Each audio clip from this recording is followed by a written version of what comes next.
I remember reading years ago about a minister in the First World War who was a conscientious objector. In other words, he refused to go and fight in the war because of his religious convictions. And the book I read was trying to portray him as some kind of a hero, but I couldn't help but feel how much of a coward he was.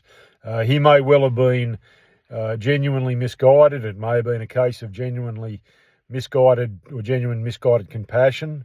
But I think the world would have looked on at that time as him being a coward. And I thought, what a sad testimony for the church. And in a lot of ways, the church today are no different. The church, the world are looking on toward the church or at the church to see them respond to these terrorist attacks and to the weak government and the leadership that we have and the policies that they're coming up with. And yet the church, once again, they may as well be, or they may as well call themselves conscientious objectors.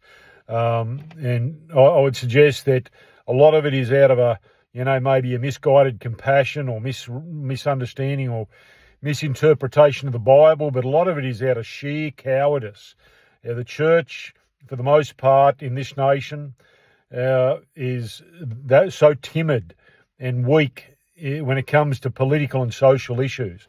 And I think this tragedy at Bondi really needs to serve as a wake-up call for church leaders to get involved in politics, to stand up and be counted. And, when it comes to your church congregation, it's time to make a decision. Are you going to continue to pander to your church congregation or those within your church that may pay the bigger tithe, and you don't want to upset them because maybe they've got anti-Semitic beliefs or whatever other weird and wonderful view or conviction they have, and you've been too timid to stand up to them? I want to challenge you. Now is the time to stand up to them at the risk of whatever may be. If they're going to chuck a tantrum and leave the church or threaten to stop paying their tithe, let them go. Let them go.